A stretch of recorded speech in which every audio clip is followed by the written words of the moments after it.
Hi, this is Nazia. I'm a master's student in the Department of Mathematics and Statistics. This is a project about the application of singular value decomposition, which is image deblurring.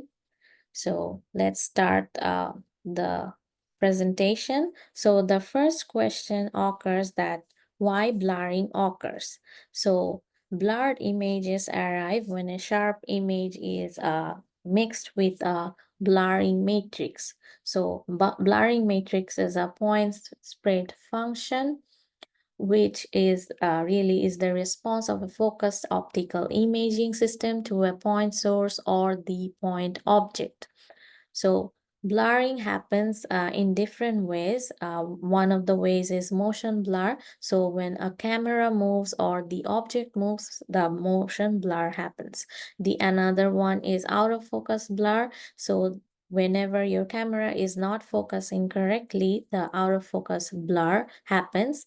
And the another one is scattering blur. So that happens for due to low light or scattering in the medium between the object and the sensor.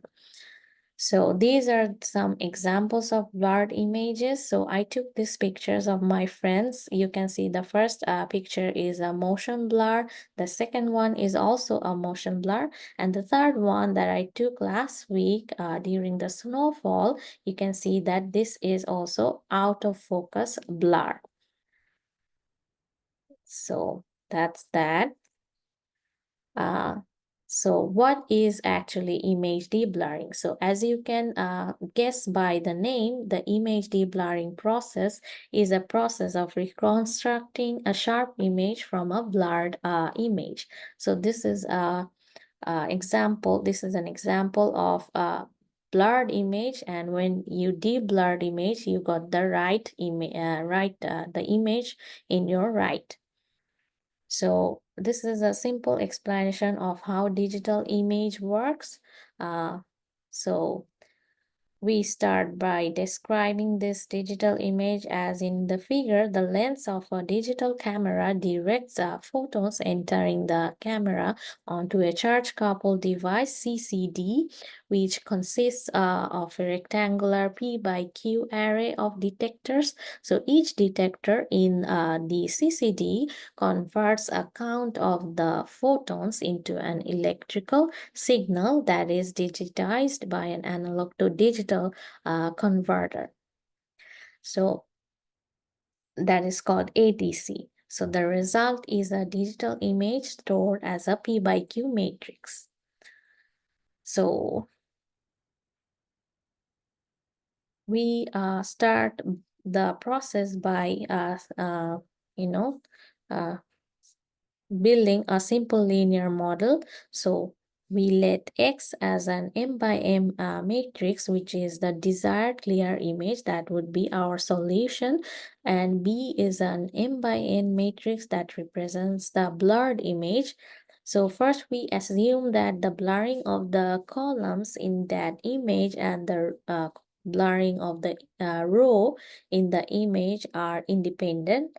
So we can have the following expression: AC times X times AR transpose equals B, where AC and AR are column blur and row blur. So both of them are square matrices. So as we can say that why not we take the inverse of those matrices and get the result.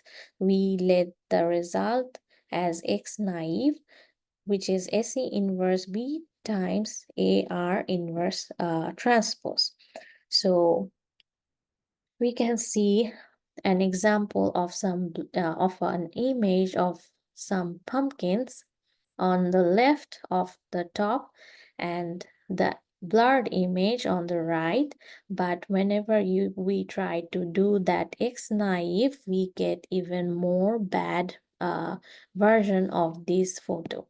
So the last photo suggests the naive reconstruction of the pumpkin image. So Why this approach fails? It's because the matrices AC and AR both are ill-conditioned. That means that are almost non-invertible. And the round of errors and errors in blurred image that can also cause the failure.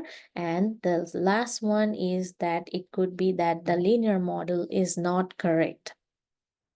So when we tried to find the solution, we forgot about one thing, that is the noise. So that's why the linear model is not correct. So there's some noise in the image other than the blur. So what is noise? So noise in a photo refers to a random variation in color or brightness that appear as small specks of rain. So it will result in a grainy texture. As you can see, the right one is the noisy image and the left one is a blurred image.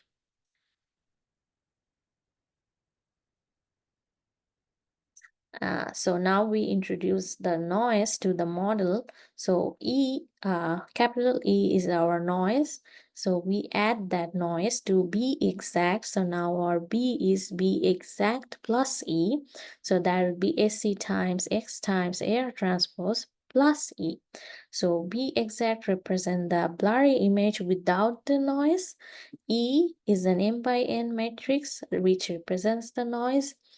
And now the naive solution becomes X plus AC inverse E AR inverse transpose, where the last term is called the inverted noise, which we can see that will dominate the solution if it has larger elements than X.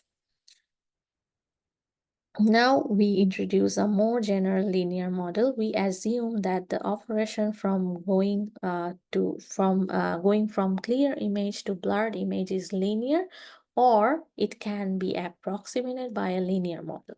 To obtain that more general linear model, we just rearrange the elements of the images X and B. So X and B were matrices. Now we will suppose that X and B is a column or are column vectors. So we stack those columns of the matrices one by one, and we get a long vector X and a long vector B.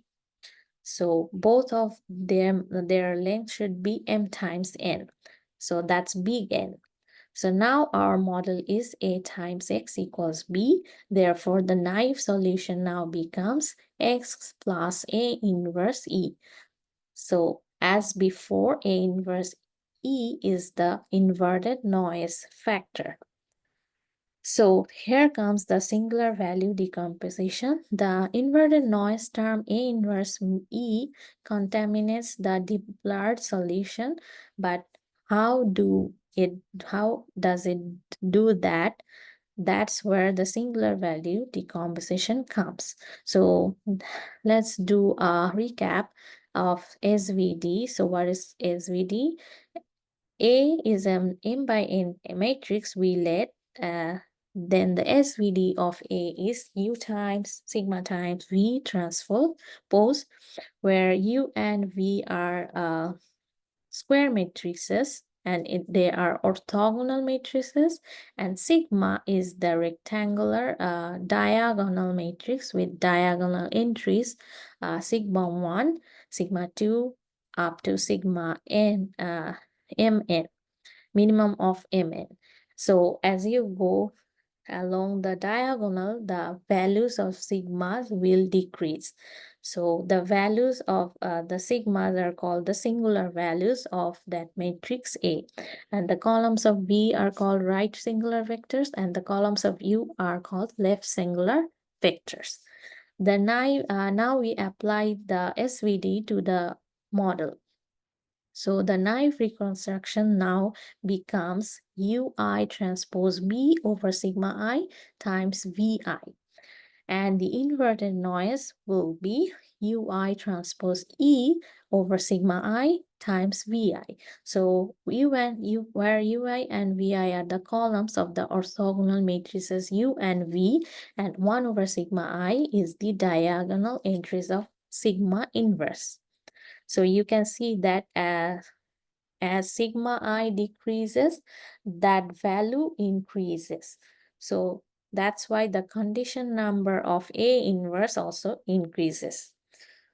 So that's where the challenges comes. So the error components are relatively small and usually of a similar magnitude, and the singular value diminish to values close to zero, leading to a large condition number. And the singular values corresponding to the smaller singular values, the vectors corresponding to the smaller singular values typically capture higher frequency details. As I increases, the vectors tend to oscillate more and with an increasing number of sign changes. So there's how do we truncate that part? So we now want to truncate those sigma i's which are close to zero, so that we can get rid of that noise. So we use the truncated SVD. So we go to up to such k where we can handle that sigma I. So up to k, sigma i's are not that small or close to zero. So that would be a truncated SVD. So we go from I equals 1 to k instead of n. So this is a reconstructed image of that pumpkin image using truncated SVD. So they took it. This is an example of from the textbook. So they used k equals 800 to get that image. So another way of truncating the singular values is Tikhonov regularization. So Tikhonov regularization does is add that sigma I square times sigma over sigma I square plus lambda square. This is a filtering factor.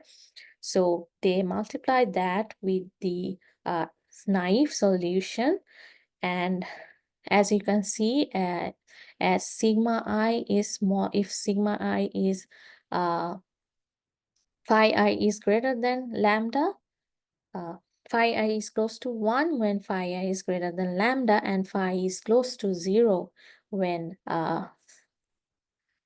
sigma I is smaller than lambda. So that's how the Tikhonov solution can be written.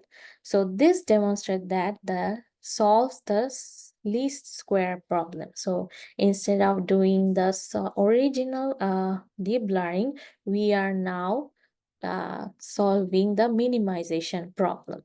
So it's a least square problem. So this also helps us in the efficiency of computation.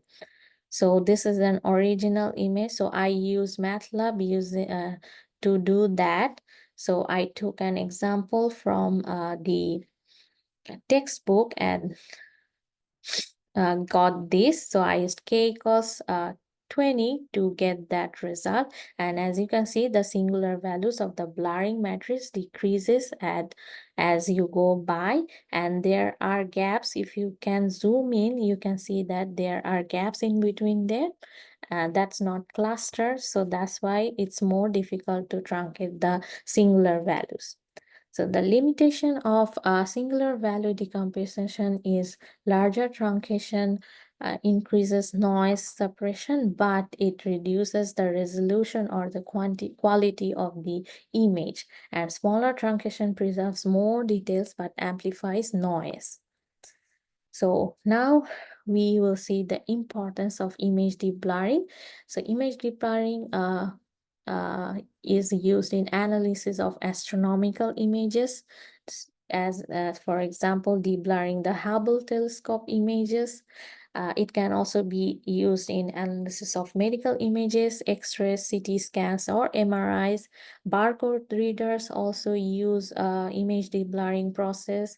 Photography and videography feature, apps like Adobe or other things use image deblurring.